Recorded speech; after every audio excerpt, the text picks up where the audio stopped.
বিএনপির ভারপ্রাপ্ত চেয়ারম্যান তারেক রহমানই ছিলেন আওয়ামী লীগ সরকার পতনের নেপথ্যের মাস্টারমাইন্ড।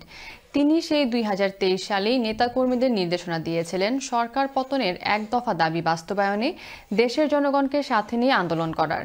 সিলেট মহানগর বিএনপির ভারপ্রাপ্ত সভাপতি, সাবেক কাউন্সিলর ও প্যানেল মেয়র কয়েস লদি এ দাবি করেছেন। চ্যানেলসের সাথে একান্ত সাক্ষাৎকারে তিনি এ দাবি করেছেন। বিস্তারিত জানাচ্ছেন আমাদের সহকর্মী মোহাম্মদ আতিকুর রহমান। সময়টা ২০২৩ সালের জুলাই মাস।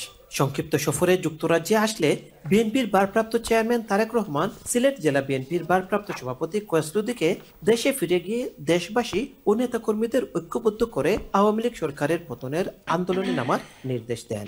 সে সময় চ্যানেলসের সাথে পরিকল্পনার কিছু অংশ শেয়ার করেছিলেন কয়েস লদি। মেসেজ একটি হচ্ছে যে দুর্বার আন্দোলনের মাধ্যমে সকল শ্রেণী পেশার মানুষের অংশগ্রহণের মধ্য দিয়ে এই সরকারের বিদায় ঘণ্টা বাজাতে হবে। এটি হচ্ছে বাংলাদেশের মানুষের মুক্তির একমাত্র পথ। তারেক রহমানের দেখানো পথ ধরেই ২৪-এর গণ আন্দোলন ও স্বৈরাচার পতন সম্ভব হয়েছে বলে মনে করেন সিলেটের বারবার নির্বাচিত কাউন্সিলর কয়েস লদি। তিনি বৃহস্পতিবার এ প্রতিবেদকের সাথে একান্ত আলাপকালে একথা বলেন। বছর দুয়েক আগে আমি লন্ডনে এসেছিলাম এবং আমার দলের ভারপ্রাপ্ত চেয়ারম্যান জনাব তারেক রহমান সাহেবের সাথে আমার দেখা হয়েছিল এবং উনি ওই সময় ভবিষ্যৎ করণীয় এবং আন্দোলন নিয়ে কিছু দিক নির্দেশনা দিয়েছিলেন। এখনো বলি যে আমাদের এই ১৫ বছরের যে আন্দোলন, সেই আন্দোলনের মূল পরিকল্পনাকারী হচ্ছেন আমাদের দলের ভারপ্রাপ্ত চেয়ারম্যান জনাব তারেক রহমান। এছাড়া বিচ্ছিন্ন কিছু ঘটনা ছাড়া বিএনপি ও ছাত্র দলের উপর অযথা ব্লেম গেম করা হচ্ছে বলে তিনি মনে করেন। ৫ই আগস্টের পরে আমাদের দলের ভারপ্রাপ্ত চেয়ারম্যান পরিষ্কার বলেছেন যে দলীয় শৃঙ্খলা বিরোধী কোনো কাজের সাথে যদি কেউ জড়িত থাকেন, দল তাদের বিরুদ্ধে তাৎক্ষণিকভাবে সাংগঠনিক ব্যবস্থা নেবে এবং ইতিমধ্যে নেওয়া হয়েছে।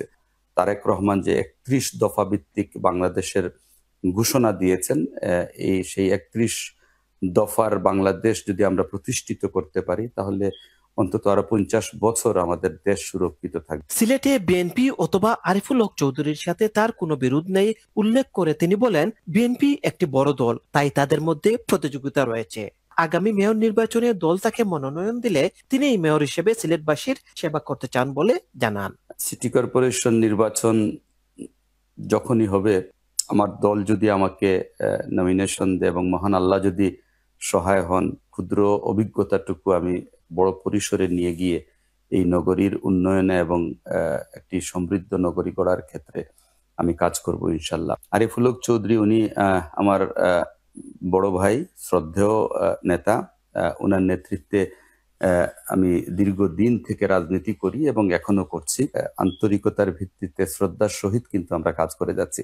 বার্মিংহাম থেকে Mohammad Atikur Rahman, channel S news.